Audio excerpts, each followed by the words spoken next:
everyone. Welcome to our 8th installment of Breakfast with Realtor Champions. My name is Jordan Forrest, and I am the Government Affairs Director here at Raleigh Regional Association of Realtors. And I am joined by Casey Angel, our Vice President of Policy and Engagement. Good morning, Casey. Good morning, Jordan.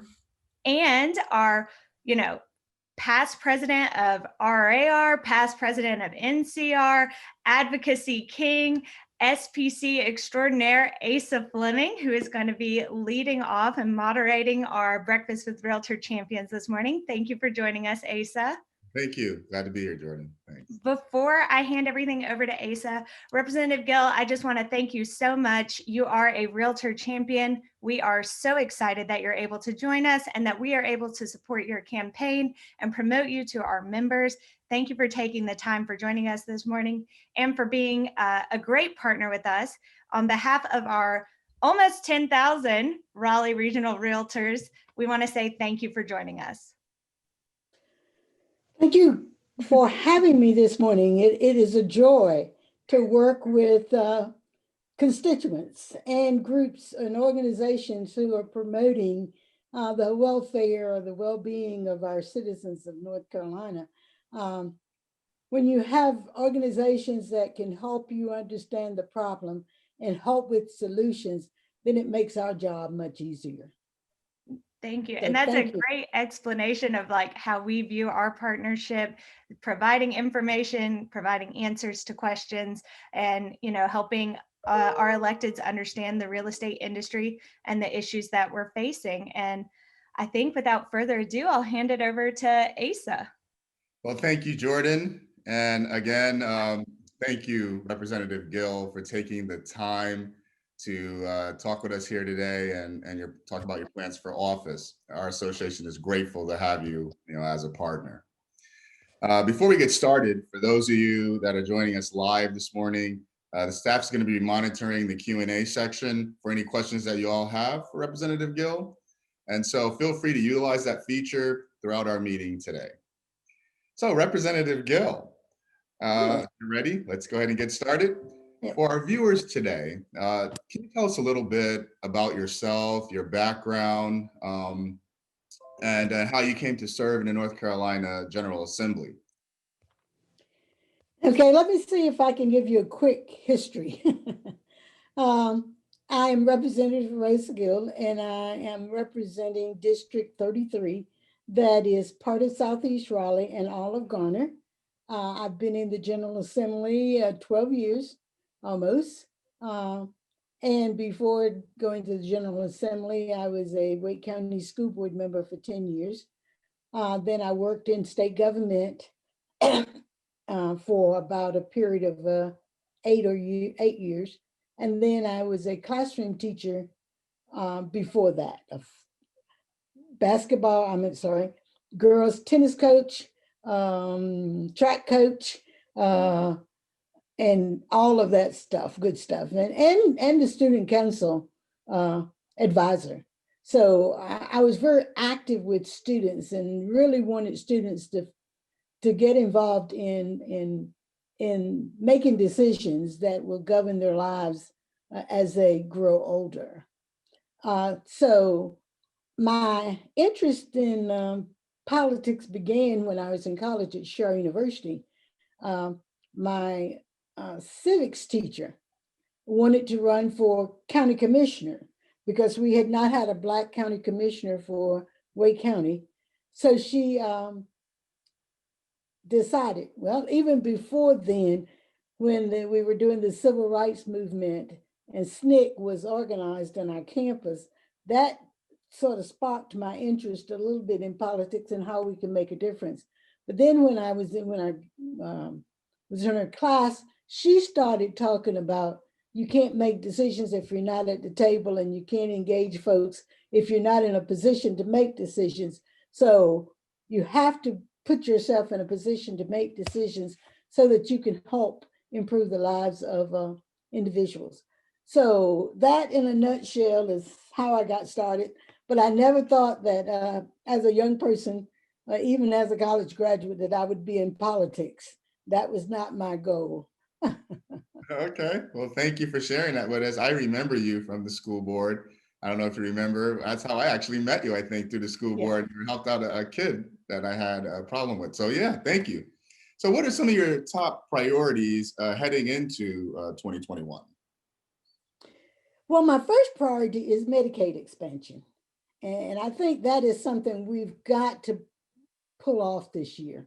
Um, I'm crossing my fingers and hoping that maybe we'll have the majority, or that the majority members of our legislature would want to expand health care.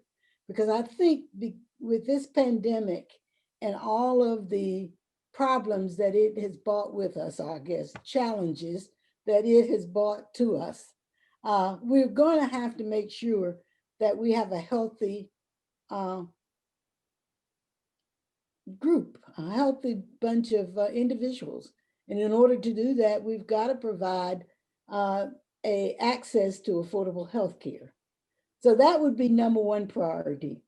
We know that because of this pandemic and because of other factors, economic factors, we're having a lot of individuals moving from middle class to the poverty level. So somehow we're going to have to increase wages. We're going to have to help them with jobs, education. We're going to have to also help them with houses, affordable houses. And that's going to be another issue. The city of Raleigh has a housing bond for this election. I hope that it passes and that it will help a lot. It's amazing how many of our children are homeless or living in hotels. And that really has sort of struck a nerve with me. And how can we help them best? And even with us giving money to the housing authority, the housing finance, we still cannot help.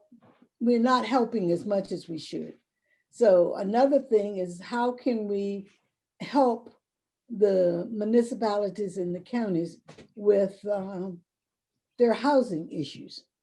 So that will be another issue. And then, of course, we've got to deal with systemic racism. It's everywhere: education, employment, housing. I think anywhere you turn, you have systemic racism. So we're going to have to find out ways in which we can deal with systemic racism. Trying to talk too fast, and how we can improve lives for everybody. There are a lot of folks out here that are hurting, and they're hurting for various reasons. And we've got to find a way to help them. Our mental health population is growing by leaps and bounds. It's just, I just can't think of all the things that are going on, but those are some of the things I know that I'll be working on.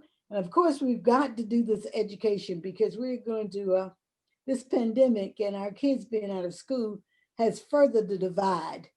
So we've got to make sure that we help all of our kids be successful, and we've got to get broadband all over North Carolina. Yeah, all of those priorities are very important. We're glad that you're working on them. Obviously, the affordable housing bond, I'm one of the co-chairs. Our association is one of the supporters, if not, I think the largest. So we are committed to helping getting that passed, and know that it will help the community. So what is your favorite thing about serving our community? When I can help someone with a minor problem, I can't say that I'm doing everything for everyone, but if I can help a person who is in need, then that is the greatest part of it. I think back when I was a classroom teacher, I taught mathematics, and geometry is the most difficult course. And, you work hard and try to figure out all of the ways that you can possibly teach a kid a concept. And you think, well, will they ever get the concept that I'm trying to teach? And then all of a sudden, when you see the light bulb come on and the kids begin to advance in that area, then it makes you feel good to know that at least you got something across and they understand what they need to do. And that's the same thing it is with being an elected official. If I can give you some advice, I may not be able to help you personally or directly, but if I can indirectly help you, then that's great. And that keeps me going, knowing that I did do something, help somebody along the way on that day. But the greatest pleasure I get out of it is, well, I don't know whether it's pleasure. Most folks would say it's a headache. Is trying to convince others that they need to look at both sides of this issue and try to come up with what is best for the majority of our citizens. But most of the time, I mean, that's difficult. But, you know, once you get in the discussion and all of the folks, at least you get them to buy into some of the things that you have to say, or you can persuade them to move a little bit to the left, a little bit to the right, then that sort of is fulfilling too. Okay, good, good. All right, so before we head over to the questions that our viewers have, I think I see a few, maybe a couple in there. Are there any final thoughts that you would like to share, or ways people can get involved in your campaign or learn about your candidacy? Well, you know, we got what, 13 days? Just about. Yeah, about 13 days before the election's over. At least the election will take place. Pass the word. I think that is about the easiest way that you can help now. I think I've sent out as much mailers, I've gotten as much publicity as I possibly can. I think that a lot of my constituents know that I'm dedicated to the job of being a representative. All of the support that you all have given me over the years has really made it easy for me. That's the support I get from you means that I don't have to beg twice as hard of somebody else. So it's really nice to get support from constituents or folks that I work with. I think people just need to participate. And when they have problems, they need to make sure, I would say, educate them, because a lot of our citizens are not aware of what government agency can benefit them with their problem. Because right now in the General Assembly, I probably get more calls about school and school problems than I get about helping the individuals with their personal problems outside of this education. So I have to often tell them, I can't change what the superintendent or the Wake board is saying, but what I can do is present to them your problem that you presented to me, and hopefully the two of you can work it out. But just educating them. And I think a lot of folks give up after the first time. You know, sometimes we have to try more than once to get to where we want to be. But a lot of our people want instant response. And sometimes we don't have that for them. And they get impatient, and then they, I guess, develop a negative attitude toward government. Now, government is only here to help you in situations that they can help you in. And it's pretty well defined for us. If we can change things to make it better through legislation, then we will do that. But it's got to be for the common good. It just can't be a personal agenda. And so I try to stay away from personal agendas. Right. Yeah, that's wonderful. It's for the good of us all, and how it benefits us all. I have thoroughly enjoyed talking with you for these few minutes here again today. Thank you so much for taking the time, and I'm going to pass it back over to Jordan. Thank you. Thank you. Yes. I think you're right. We definitely want to be educated and participate. And I think all of our viewers can certainly do that. It is time to participate now. Please go out and vote. Vote for your Realtor Champions. The polls are open early. If you have been one of those people that's seen on social media all these long wait times and that's keeping you at home, there has been launched a tracker where you can go and look at the wait times at early polling places, and you can go to ones that don't have a wait time. I believe our own Asa Fleming did not even wait in line when he voted early, which Walked right in at Barwell. so it's not as bad as what you're seeing in the news. So please make sure you get out and vote. And as Casey wants us to always make sure we remind people, turn the ballot over. It is a very long ballot. There is a lot at stake this year, including that affordable housing bond that we spoke about earlier in this call. That is on the very last part of the ballot for our Raleigh citizens. So be sure you turn that over and you vote in every race and you make your voice heard. And you can check all of that out and about all of our Realtor Champions like Representative Gill on our website, rar.com. So thank you everyone for your time. And thank you again, Representative Gill and Asa, for joining us this morning. We appreciate all of your support and again, our partnership. So thank you everyone and have a great day. All right, Thank you. Take care. Bye.